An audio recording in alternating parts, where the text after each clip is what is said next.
Wednesdays of every month, starting here in September and going through May. And so here are the speakers for the following months. We have Peter McIntosh from the Department of Ophthalmology, who's going to talk about some very interesting work. Then we have Brian Murphy, who's from the Department of Pharmacy and the College of Pharmacy, or Department of Pharmaceutical Sciences.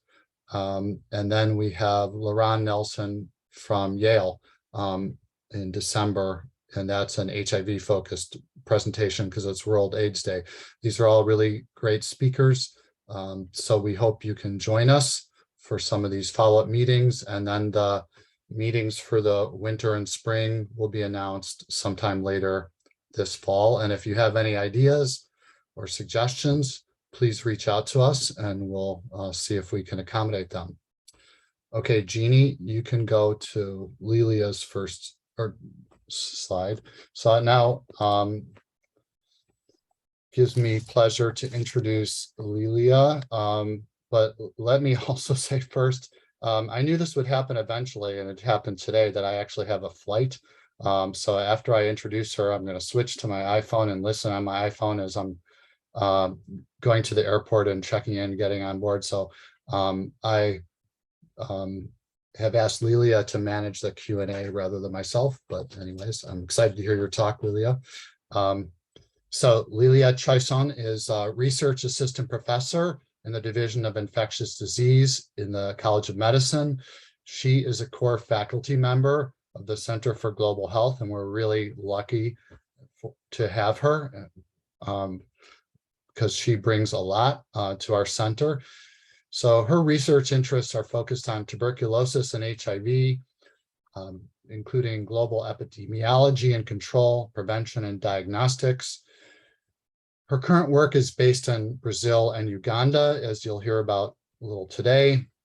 And she's really focused on scaling up tuberculosis prevention therapy for people living with HIV, and also active finding of cases of tuberculosis. She's actively involved in several national and international guideline development processes.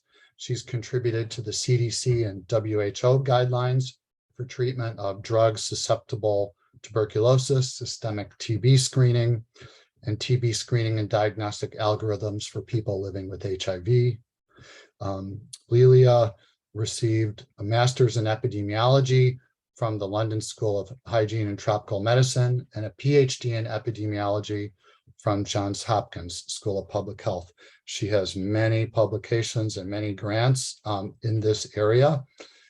And Lelia, thanks a lot for being here today, and we look forward to your talk. Great, thank you so much for the introduction. And can I just confirm that you're seeing the full slides and not the note slides? Yes, yeah, presenter view. I mean, the correct view. Great. All right, well, thank you so much. I'm really excited to be kicking off the colloquium series for this academic year. Today, I'm going to be talking about ending tuberculosis in the COVID-19 era. And so this talk is really a story about two pandemics. The first being tuberculosis, which the WHO declared to be a global public health emergency in 1993. And the second being COVID-19, which we all know was declared a public health emergency of international concern in January of 2020. However, that's really where the similarities between these two pandemics end. Over the past 2.5 years of COVID, we've seen a completely unprecedented scientific and public health response to COVID-19, with absolutely massive investments in research and rapid development of vaccines and therapeutics at a truly unbelievable pace. And in contrast, tuberculosis has never been treated as a true emergency. Tuberculosis is an ancient disease. It's one of the oldest diseases known to mankind. And so there's no real novelty factor. And it primarily affects impoverished communities in low resource settings, which we in the global health community know means that high resource settings are going to feel less pressure to make this a priority. We do have a number of highly effective tools available to combat tuberculosis. So this theoretically is a manageable disease, but it really requires a coordinated and adequately resourced global response, which we don't yet have. And so in this talk, I'm going to first discuss the kind of unequal responses to TB and COVID.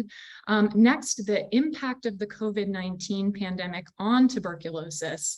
And then finally discuss several strategies that we have to combat TB and where we can kind of go from here. So I'll just start off with a bit of background about the global burden of TB, which remains really substantial. Each year, there are estimated to be approximately 10 million cases of TB around the world and 1.4 million deaths. This makes TB the second leading infectious cause of death globally, as well as one of the top 10 overall causes of death. Tuberculosis remains particularly problematic for people living with HIV and is actually the leading overall cause of death for people living with HIV, accounting for approximately 1/3 of HIV deaths. The global burden of TB is very disproportionately distributed, with the highest incidence rates occurring in sub-Saharan Africa coinciding with the HIV co-epidemic, and the largest overall number of cases occurring in South and Southeast Asia.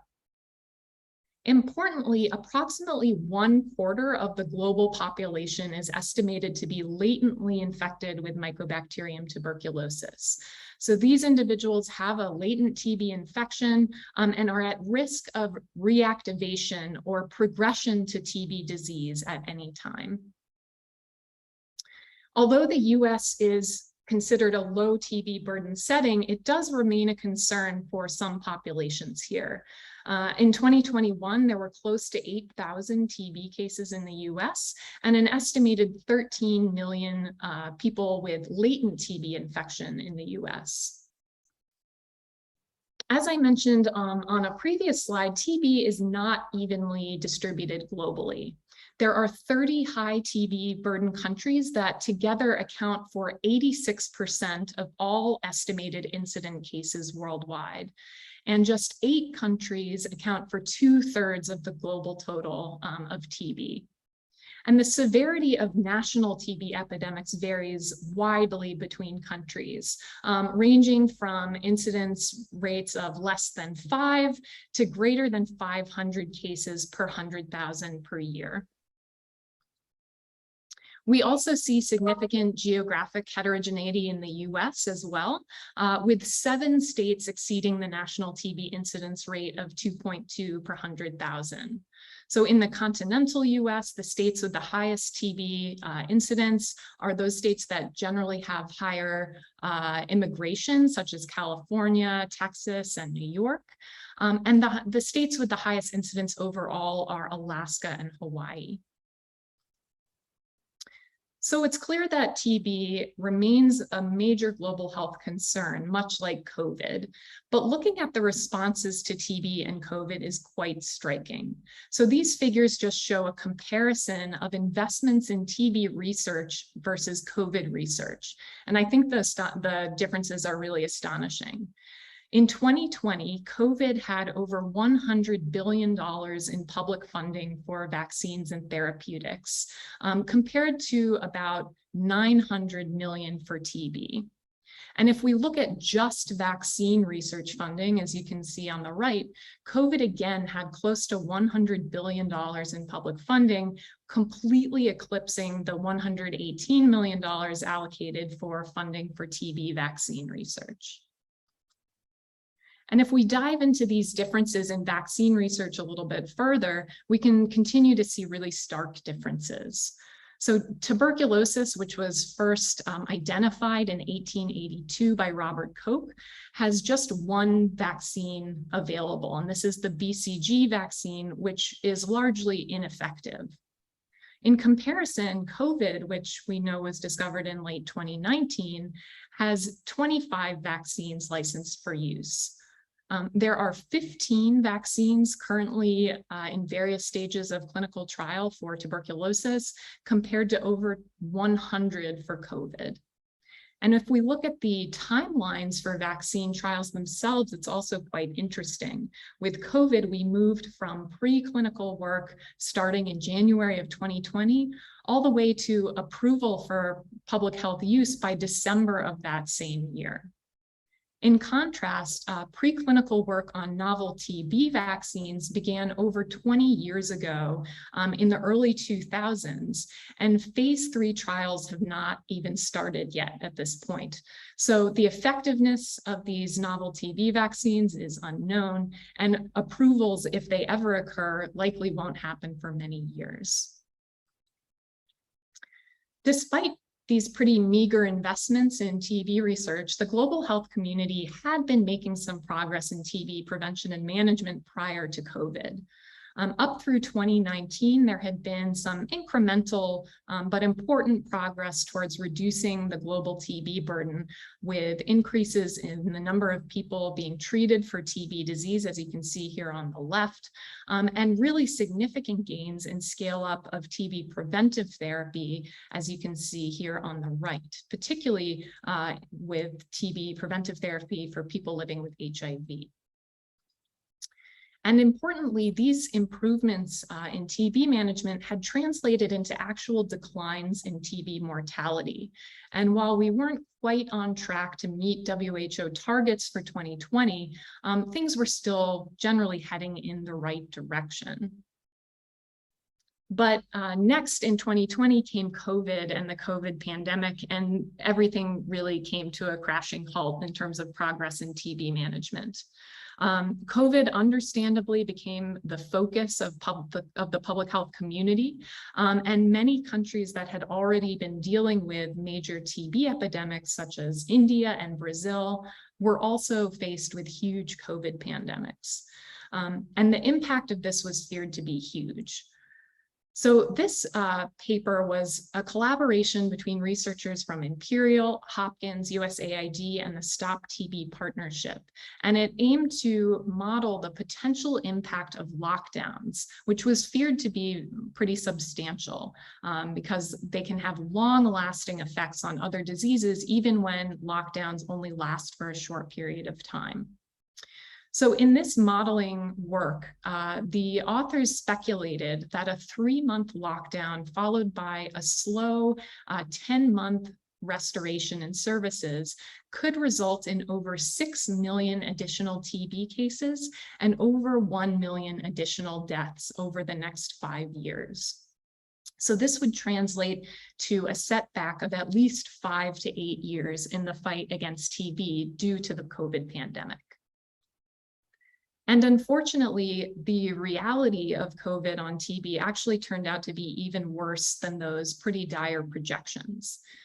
In March 2021, the Stop TB Partnership released results of a survey of 9 high TB burden countries, where they found that TB diagnosis and treatment in 2020 declined by an average of 23% compared with 2019, with declines as high as up to 41% in some countries. So translated, this means that just 12 months of COVID eliminated 12 years of progress in global TB control. And in this figure on the right, you can really starkly see the impact of lockdowns on TB case detection. So this figure shows data from India with a sharp decline in TB notifications immediately following their COVID lockdown, with these declines sustained throughout 2020. Globally, we can see these trends as well, with enormous shortfalls in TB case detection due to COVID. Following what had been pretty substantial increases between 2017 and 2019, there was a decline of close to 20% between 2019 and 2020, from 7.1 million notified cases down to 5.8 million. And looking at regional impacts, we can also see these huge declines really across the board. But they're particularly marked in settings that we know were heavily affected by COVID, such as the Americas and the Southeast Asia regions. And although the US didn't experience the same type of really strict lockdowns that many other countries experienced, COVID undoubtedly impacted TB case detection in the US as well. So here we can see over the past 30 years an overall trend in declining TB cases, but an unusually steep drop in 2020, which was likely COVID related rather than an actual decline in TB incidence. If we look at these global shortfalls in case detection a little bit further, we can see that a handful of countries with particularly substantial TB epidemics were the greatest contributors to these declines in TB notifications. India, for example, contributed to over 40% of the global shortfall, and Indonesia, the Philippines, and China each contributing over 10%. Down here, we can see Uganda, although it was not as heavily affected by COVID, also contributed to a global shortfall in TB case detection in 2020. And just looking at that a little bit further, I think it's interesting that even in countries that were relatively less affected by COVID, there was an impact on TB case finding. So I wanted here to highlight some research led by our UIC GMed student, Ashita Agarwal, where we looked at healthcare seeking behavior among HIV patients who were presenting for care in Kampala, Uganda, who had enrolled in a trial comparing TB screening strategies. And we found that over this 8-month period from August 2021 till March 2022, that a substantial proportion of patients reported that they had delayed seeking healthcare for over a month. And the proportion ranged from about 30% to over 50% of patients reporting delaying care for over 1 month. Many of these patients also cited COVID-related travel restrictions as a reason that they delayed care. Disturbingly, for the first time in over a decade, TB mortality actually increased in 2020 with over 1.5 million deaths. So really unfortunate circumstances. So this is all a little bit bleak. And so I think it's important to think about what can we actually do about this. And I think really the answer is to go back to basics. In the TB world, we often think about TB management from 3 interconnected perspectives. First is finding or diagnosing TB cases. Second is treating TB. And then finally, preventing TB. And so for the rest of the talk, I'm going to talk about several effective strategies that we have to find, treat, and prevent TB, and highlight some ongoing research in these areas. And I'll also discuss the importance of health equity in our response to TB. So just starting off with finding and treating TB. Despite the fact that tuberculosis is so widely prevalent, TB case detection actually remains a major problem globally. Each year, there are millions of people with TB who go undiagnosed and unreported.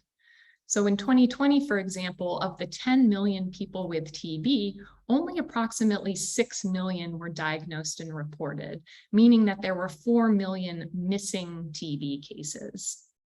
So for those with TB and HIV, the problem is even more substantial. Only 56% of cases are diagnosed with both TB and HIV each year. And this case detection gap can be even more precisely elucidated when we look at data from TB prevalence surveys, which estimate both the number of prevalent TB cases in a country, as well as the number detected and notified through routine care. So this figure shows the ratio of prevalent to notified cases across 33 prevalence surveys in high TB burden settings. With the ratio for female TB cases in purple and males in green. And as you can see, the ratio of prevalent to notified cases is significantly above 1 in most of these settings, meaning that for every case of TB detected and notified, there exist anywhere from 2 to 6 undiagnosed cases in the community. And in general, underdiagnosis is much more severe among men than women. So these missing millions of cases really represent a huge public health shortcoming and are significantly hindering our ability to control TB globally. So addressing this problem of the missing millions and increasing TB case detection is really essential to tackle global TB control. By finding more TB cases earlier, we can increase treatment initiation early and thereby reduce not only more TB morbidity and mortality, but actually also reduce transmission, which ideally will lead to declines in TB incidence. So this simple act of increasing TB case detection can reduce incidence. Historically, health systems have relied primarily on what we call passive case finding for TB. So this involves diagnosis of patients who self-present for care. But this reliance on passive case finding is quite problematic, as it requires that the people with TB infection be aware of their symptoms and that they also have access to care, that they actually go out and seek care, and also that the healthcare workers who they see have access to the adequate testing to test these individuals for tuberculosis. So active case finding is an important complement to passive case finding. It's also sometimes referred to as systematic screening for TB. And active case finding is a very broad term, but it generally refers to any strategy in which healthcare providers actively investigate populations for TB. So active case finding can take on many different forms depending on the setting where it's conducted and the tools used to both screen and diagnose individuals. And importantly, active case finding has been shown to have both individual and population level benefits. These are some results from a series of systematic reviews that I conducted together with colleagues from Johns Hopkins and the London School of Hygiene and Tropical Medicine, looking at outcomes of active case finding. In this figure on the left, you can see that the impact of active case finding on case notifications from several randomized controlled trials, with active case finding interventions resulting in higher case notifications compared to passive case finding. And the figure on the right shows data from non-randomized before and after studies with routinely diagnosed TB cases in blue and TB diagnosed via active case finding in red. So again, you can see active case finding interventions leading to a greater number of TB case notifications. And importantly, beyond just case detection alone, these reviews found that active case finding had additional patient-level important outcomes, including reduced time to TB diagnosis, as well as reduced TB mortality. Active case finding also has important population level benefits. So for example, we can look at results of this large seminal cluster randomized trial that was published in the New England Journal in 2019, which evaluated the impact of annual community-wide TB screening on TB burden in Vietnam. So in this study, communities were randomized to receive either annual active case finding using molecular testing or standard passive case finding. And the primary outcomes here were the prevalence of microbiologically confirmed TB, which was measured through a prevalence survey conducted after 3 years.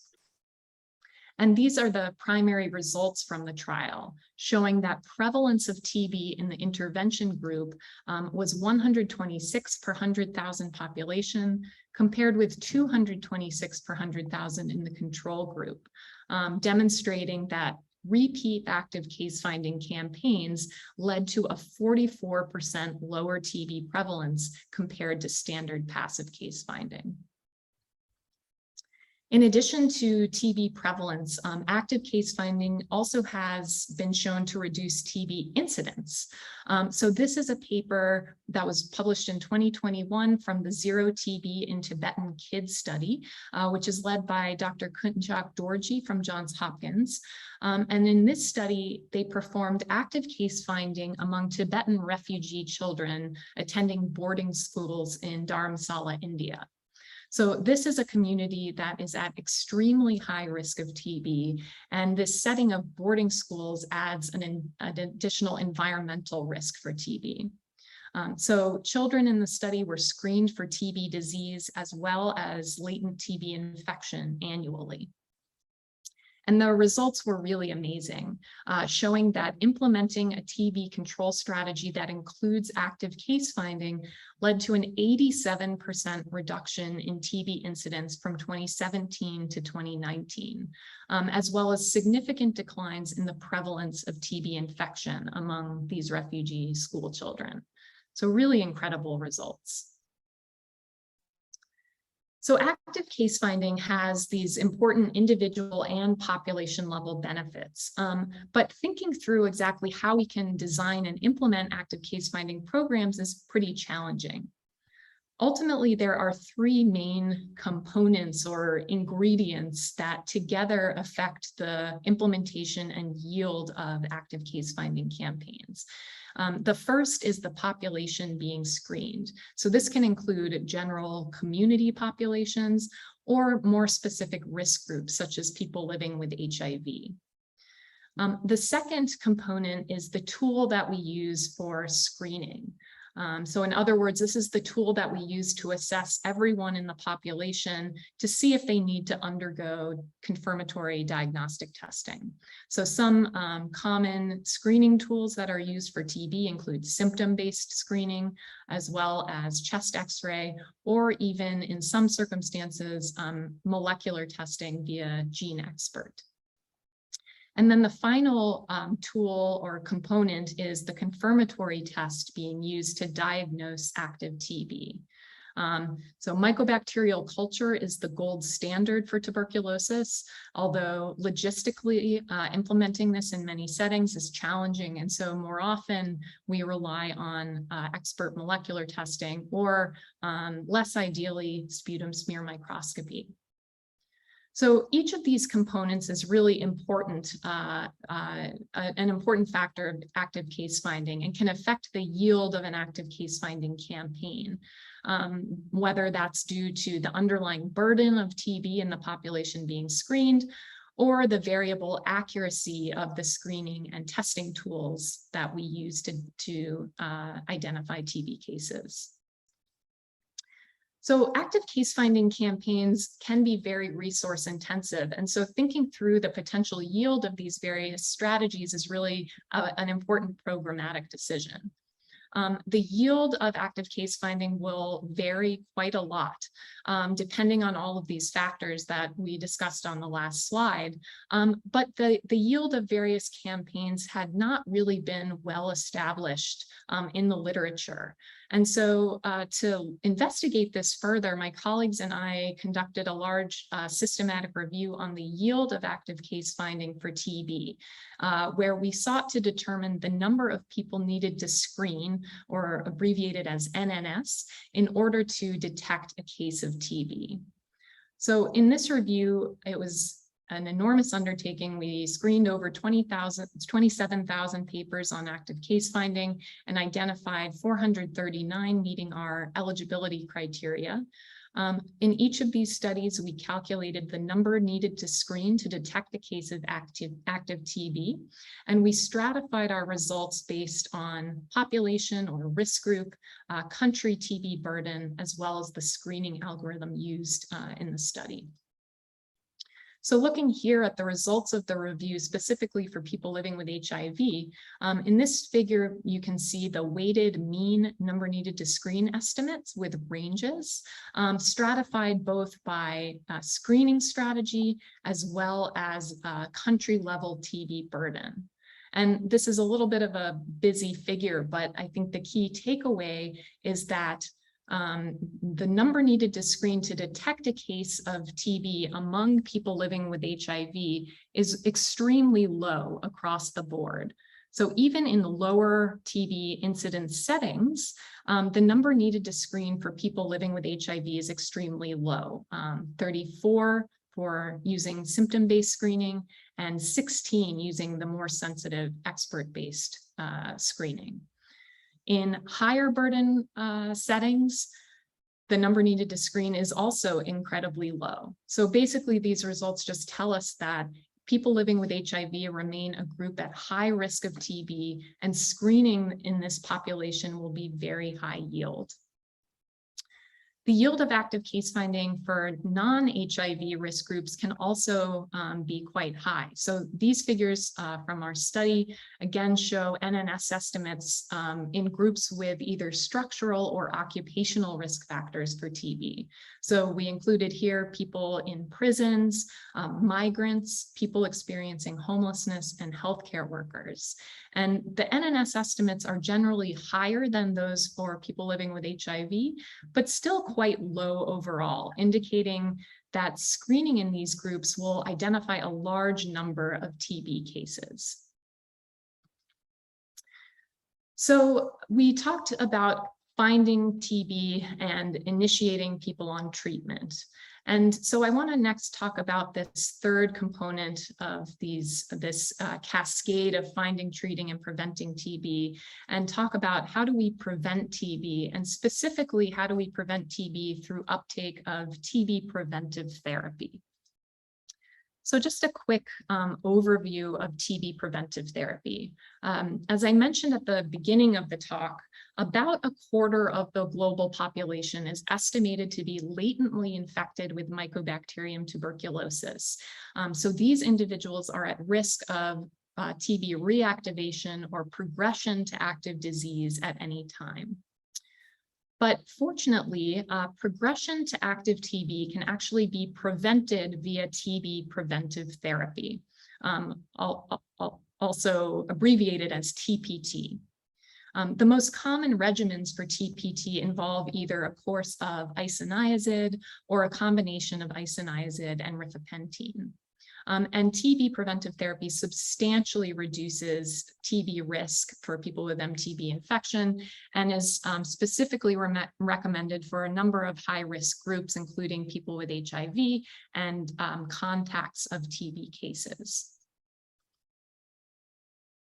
TPT is really particularly important for people living with HIV, who are at extremely elevated risk of reactivation compared with HIV-negative individuals. So people with MTB, people living with HIV who have MTB have an annual risk of progression of active TB of 10%, compared to a lifetime risk of reactivation of 10% in HIV-negative individuals. Fortunately, TPT is highly effective for people living with HIV. And really importantly, the benefits of TPT are independent of the benefits of antiretroviral therapy, which we know also reduces TB risk. So on the right are results from the Temprano study, which was a 2x2 factorial trial that demonstrated that patients who received both antiretroviral therapy and isoniazid preventive therapy had significantly lower risk of TB and death compared with those who received either neither treatment or either treatment alone. Unfortunately, despite the fact that TPT is so beneficial, global uptake is really shockingly poor. So this figure shows TPT prescriptions for people living with HIV, as well as household contacts of TB cases over the past several years. And from 2018 to 2022, only 8.7 million people received TPT. While this sounds like a pretty large number, this is less than 1/3 of the global target of 30 million people receiving TPT.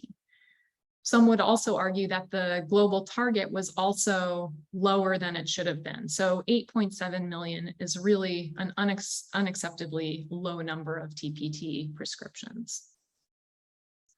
Coverage also varies widely between countries. So currently there are just 6 countries that account for 75% of all TPT prescriptions for people living with HIV. South Africa currently leads the pack, accounting for over 15% of all TPT globally. So there's clearly a huge amount of room for improvement and TPT scale up here. The lack of TPT scale-up has had really devastating impacts on global health. So this 2017 commentary in the Lancet Global Health noted that the failure to adequately scale up TPT since it was first recommended for programmatic use in people living with HIV back in 2008 has resulted in millions of avoidable deaths. Unfortunately, COVID has also negatively impacted TPT scale-up. So as I showed on a previous slide, there were some pretty impressive increases in TPT between 2015 and 2019. But unfortunately, in 2021, we saw a 21% drop in TPT worldwide.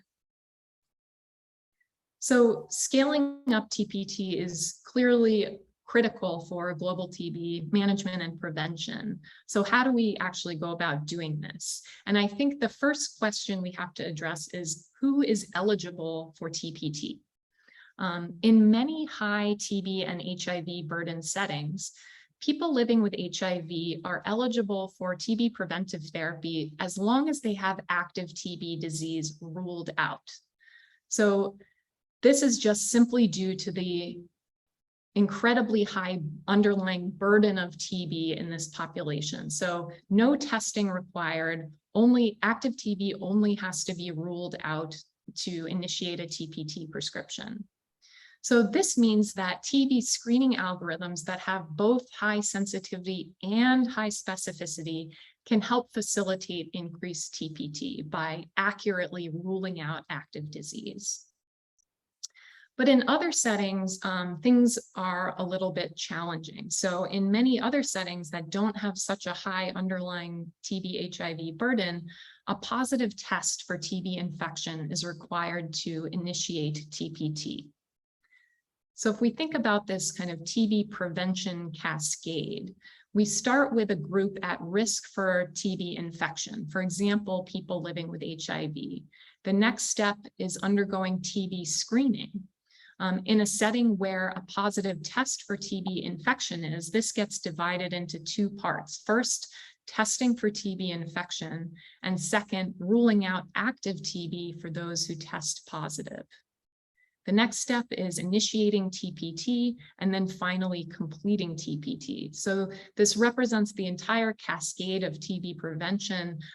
Each step is an opportunity to lose people along this cascade. So I'll just give a very quick overview of kind of the currently available tests for TB infection. So the first is the tuberculin skin test. So this is an injection of purified protein derivative, or PPD, which happens on the forearm. And then the induration that results from this injection is read 48 to 72 hours later. And patients who have a Mycobacterium tuberculosis infection should have an immunologic reaction. The second type of test is an interferon gamma release assay, or IGRA. So this is a blood test. It can be performed in a single visit. It doesn't require this coming back in 48 to 72 hours because it just requires a single blood draw. It also has the added benefit of avoiding reader subjectivity. So as you can probably imagine, and some of you who have actually done this, interpreting TST reactions isn't as straightforward as it seems, and you get a lot of reader variability when you try to measure a TST reaction.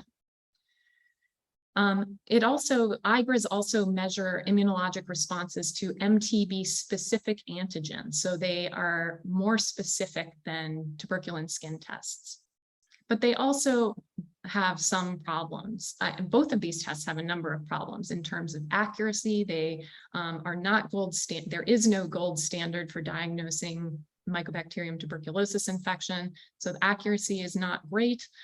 There are also global tuberculin shortages, meaning that TST just simply isn't available in many settings. There are also problems with readability and costs. So part of the challenge is just getting people tested for TB infection. We have to, in settings that require a positive test, the first step is that people have to be tested for TB infection. And TST uptake, TST remains the most commonly used test. It remains low in a number of settings. So we recently reevaluated data from the TRIO study, which was a large stepped wedged cluster randomized trial of isoniazid preventive therapy in Rio de Janeiro, Brazil. And what we found is that even in this setting of a randomized controlled trial, close to 30% of patients never received a TST. So testing is challenging. We also looked at adherence to guidelines recommending repeat TSTs for those who initially test negative, because it's recommended that people undergo annual testing to see if they develop an MTB infection. We found that very few people, if they initially tested negative, were ever tested again.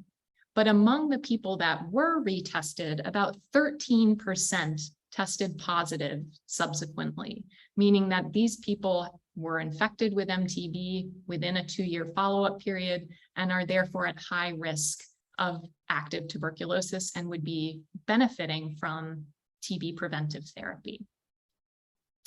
So there are a number of reasons why TST uptake is so poor. And we recently did some qualitative work interviewing both patients and healthcare providers in Brazil to investigate reasons for poor TST uptake.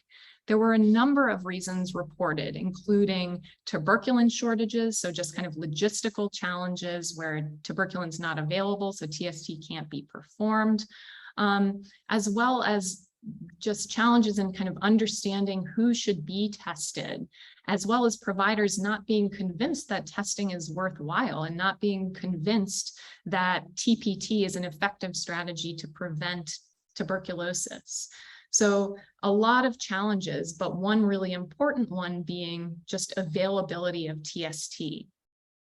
So based on these findings, we hypothesized that switching from a strategy that relies on TST to a strategy that uses one of these blood-based IGRA tests called quantiferon, and integrating this testing with routine HIV care for people living with HIV could help increase testing for TB infection and thereby increase TPT uptake in Brazil. So this brings me to the PREVENI study. So PREVENI is a multi-center implementation study that we are conducting in 4 clinics around Brazil. We're including people living with HIV who are eligible for testing for TB infection.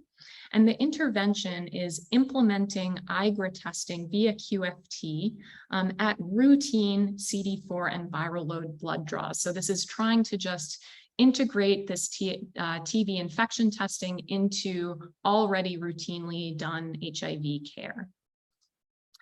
And these are some data just from the initial pilot period of PREVENI TB. So the first 6 months of the study. We're actually currently in the process of analyzing the final data. So hopefully that will be available in the coming months.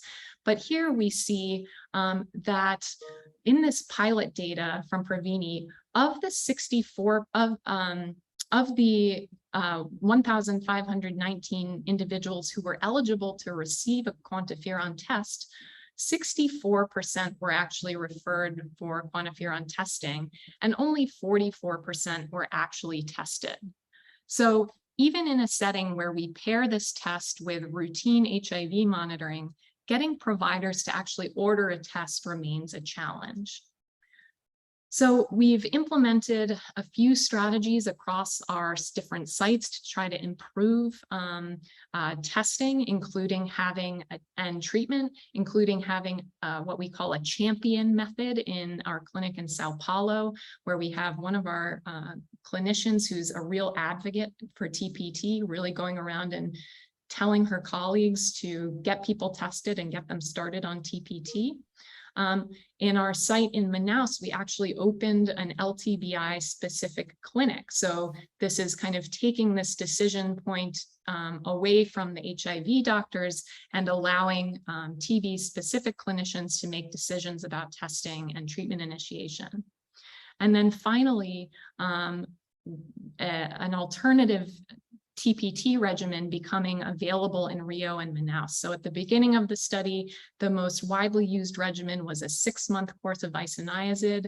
We're now scaling up use of a shorter 3-month regimen, which is more well tolerated with fewer side effects and toxicities.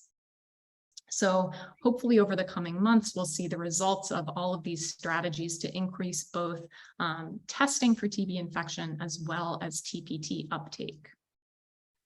So I have, I think, just a few minutes left, and I want to end this with a discussion about the importance of health equity in tuberculosis. So this final section of the talk is going to focus on disparities in tuberculosis and the importance of ensuring health equity. So when we think about what contributes to disparities in TB, we saw from many of the WHO maps and slides that TB is not evenly distributed globally at all. And when we think about factors that contribute to disparities in TB, there are really 3 types of overlapping vulnerabilities and disparities that can lead to an increased risk of TB in individuals. So the first is vulnerability to infection. So some individuals are more likely to be infected with Mycobacterium tuberculosis than others. And this can depend on demographic factors such as age, can also be related to environmental factors like crowding, or behavioral factors such as occupation.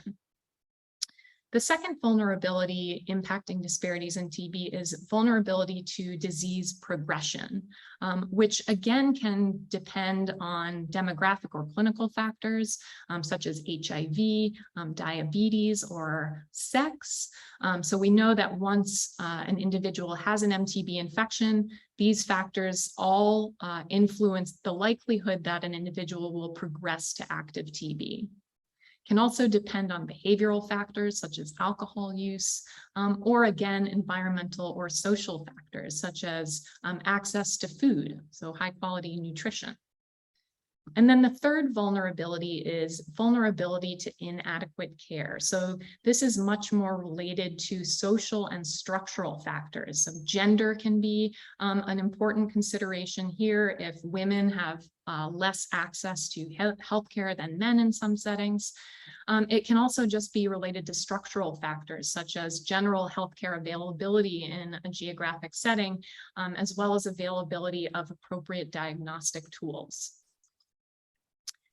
And thinking about these overlapping vulnerabilities at an individual level, these disparities often overlap at a community level as well, leading to increased TB risk in communities.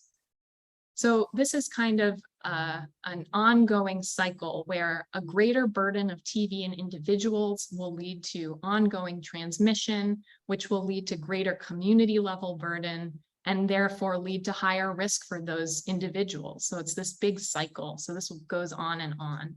And so we really need to focus on all of these factors, the clinical factors, social and behavioral factors, and structural factors that together collectively increase the risk of TB in both individuals and communities.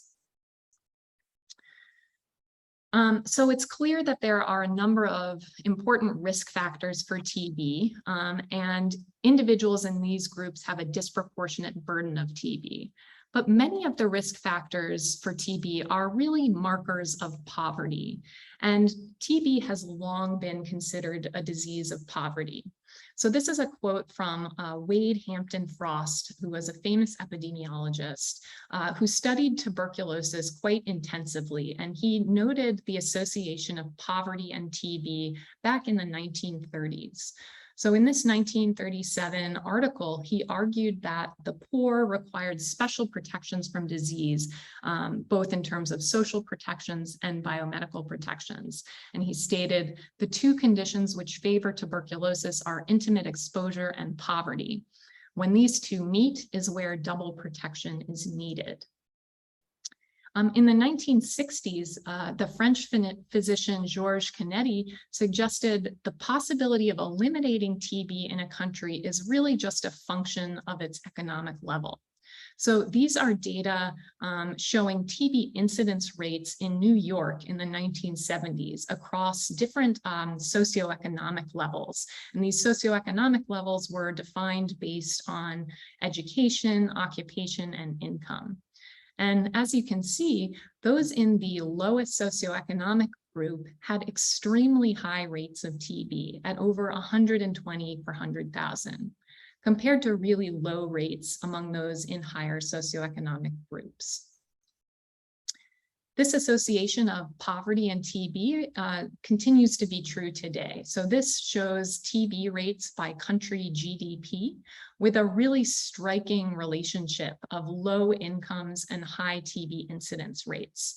So you can see there's almost this perfect linear relationship where the wealthier a country, the lower the TB incidence.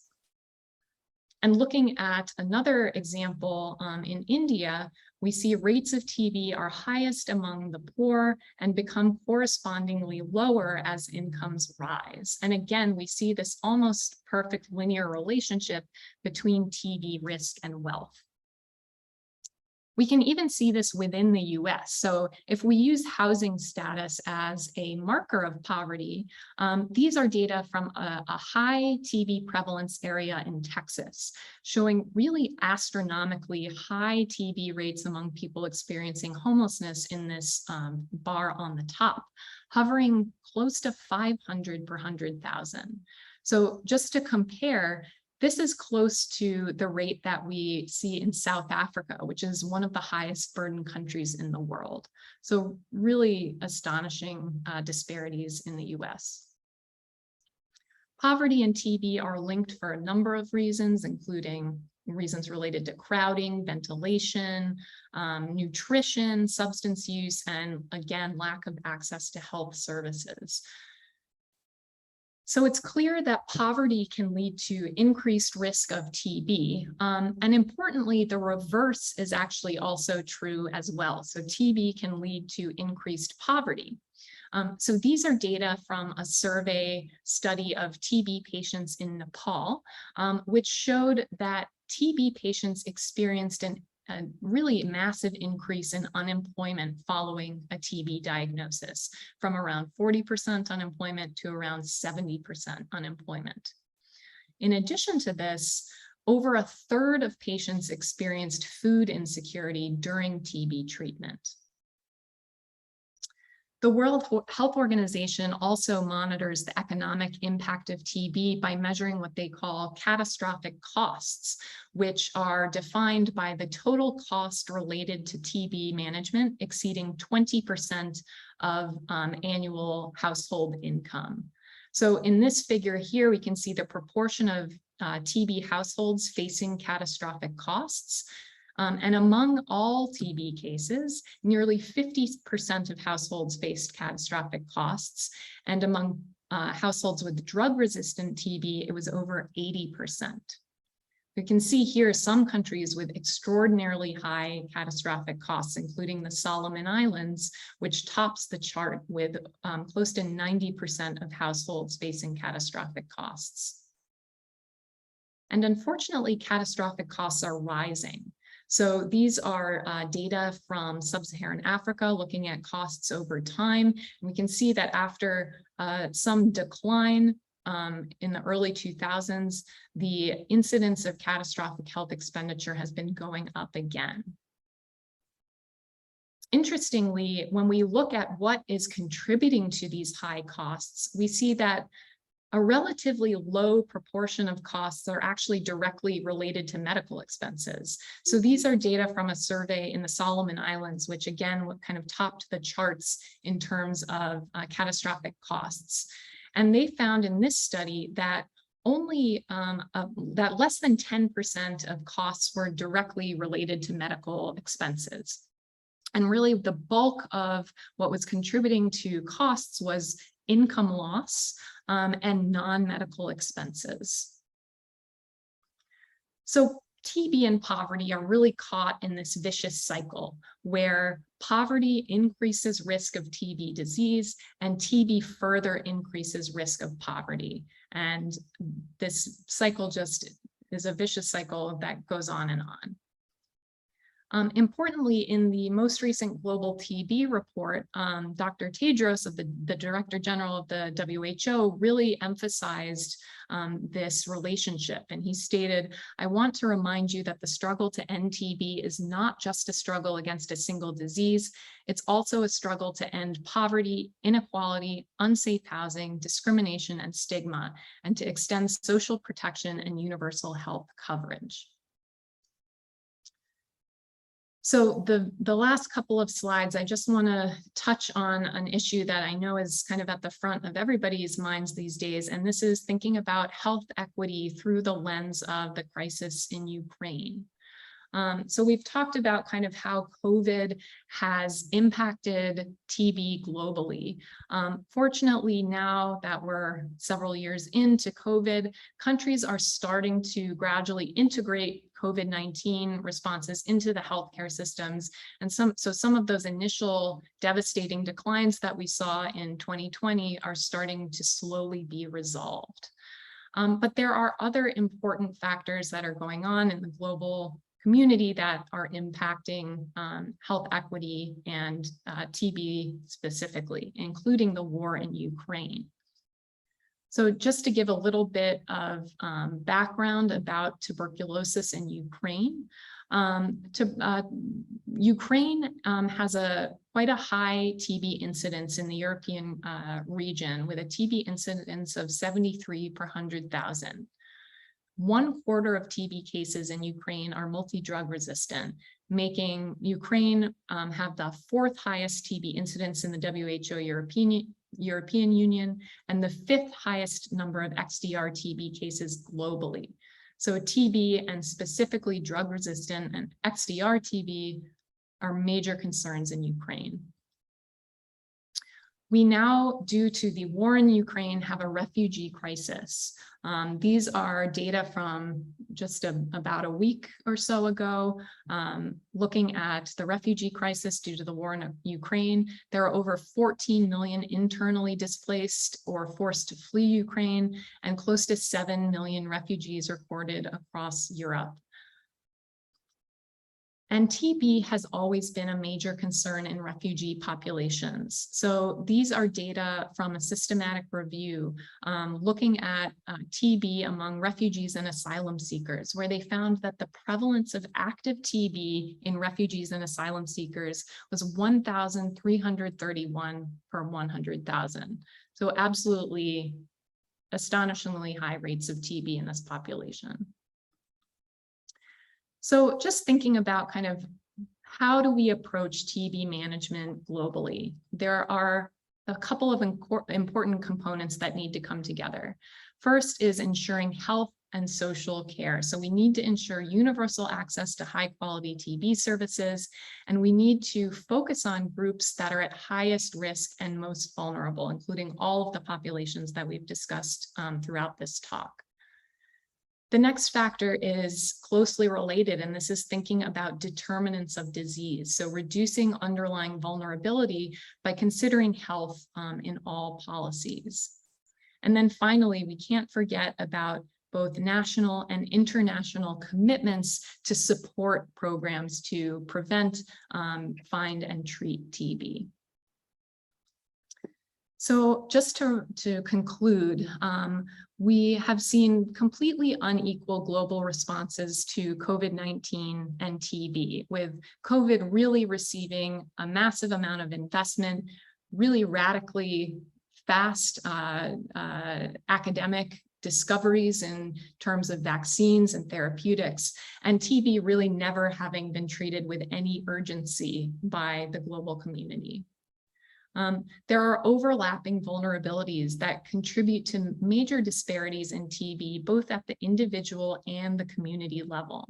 And COVID-19 has only heightened these disparities and has caused major setbacks in TB management globally. And so in addition to finding, treating, and preventing TB, we really need to focus on these social factors, including ensuring access to high quality care, eliminating poverty and housing instability, and ensuring health equity. And so I have a lot of people, I can't thank them all individually, so I have them all listed here. And with that, I'll conclude, and I'm happy to take any questions.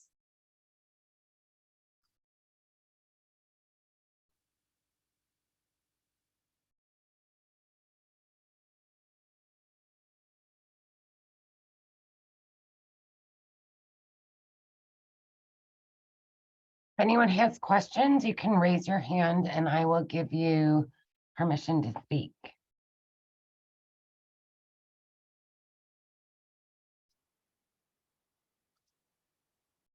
Look at that, you did so well. Nobody has any questions. Oh, here we go. John Zig. Oh, wait, Pamela. Go ahead, Pamela. Hi, thank you for taking my question. I came a couple minutes late, so I'm sorry if I might have missed this point. This was very, very interesting. Is there any philanthropic donors that want to, like Mr. Gates wanted to eliminate polio? Anybody come forward and say, this is my cause, let's eliminate TB? Great question. So the Gates Foundation has fortunately given quite a bit in terms of funding for TB. I'm trying to think when this was. This was in the early 2000s. They made a big investment in a consortium called the CREATE Consortium, which was the consortium to respond effectively to the AIDS TB epidemics. And this consortium did a series of major clinical trials in Africa and Brazil that looked specifically at implementation strategies for TB preventive therapy in people living with HIV, and are really some of the seminal TPT studies that inform our current guidelines for TPT in people living with HIV. So the Gates Foundation has made investments. It would always be great to get additional investments. Yeah. I'll also say that recently USAID has made a major commitment to fund tuberculosis research. And just a couple of weeks ago, they announced a major $200 million commitment to fund a consortium led by Johns Hopkins, UCSF, and a number of partners, including the Treatment Action Group, EGPATH, and KNCV. And this is a 5-year project that is going to, I think, have really incredible results. So not as much philanthropic commitment as we would want, but certainly there has been some. Thank you. That I hope your research moves it forward and there's a little more interest. Thank you. Donations, yes.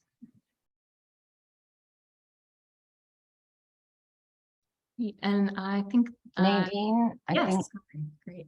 Hi, Go thank you. Such an interesting presentation. Just a follow-up question, is the Carter Center still involved in any of the TB eradication?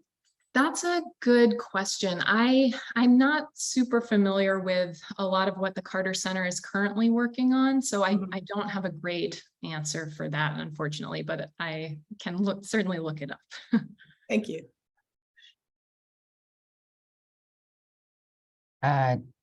Damiano? Hi, Lelia. I have a question. We know that infectious diseases, and TB in particular, affect in many countries, low-income countries, the ability of patients and their families to address other non-communicable diseases. Could be cancer, could be mental health issues, could be different things, and the cost of treatment of diagnosis is basically affecting the whole thing. Or if now the patient of somebody else in the family. Is there any data how TB is linked from a socioeconomic standpoint to other non-communicable diseases as a household more than just as a patient? Yes, it's an excellent question. And I'm not super familiar with that literature, but I think kind of the data specifically on catastrophic costs is really telling. So we see that a huge, particularly in lower resource settings, a huge proportion of households that have a case of TB are faced with absolutely overwhelming costs. The costs not being specifically related to medical expenses for TB, because those are generally testing and TB treatment is often free.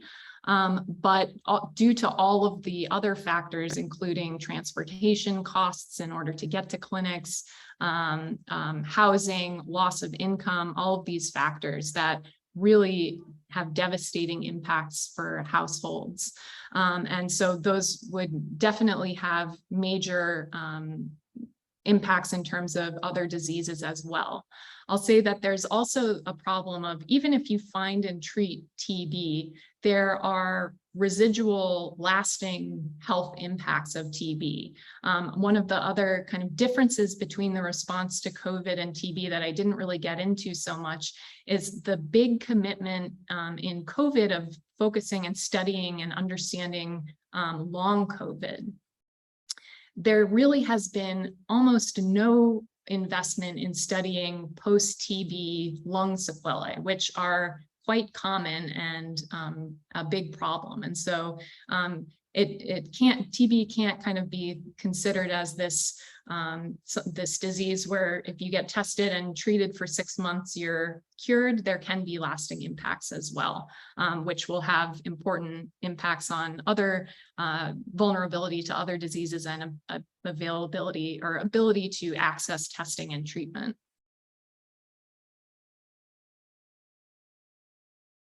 Thank you. Okay, Don Ziegler has a question. Hi, wonderful presentation, very thorough. I really appreciate it. You mentioned drug-resistant tuberculosis in the context of Ukraine, but where else are we seeing trends in drug-resistant TB? And then another question, most of the discussion is probably pulmonary TB, but TB affects virtually every part of the body. What are the trends there too? Yes, so drug-resistant TB is a problem and an emerging problem. It's a very big concern in kind of Eastern Europe, Soviet regions, particularly. That's some of the highest incidence rates of drug-resistant TB.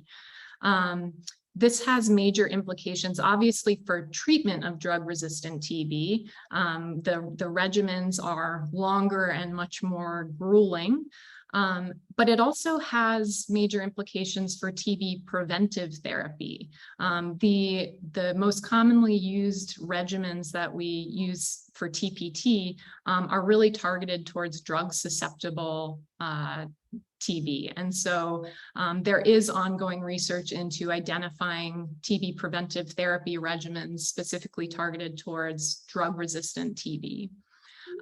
In terms of extrapulmonary TB, so you're exactly right. When we're talking about TB, we often focus primarily on pulmonary TB, but TB can affect any organ.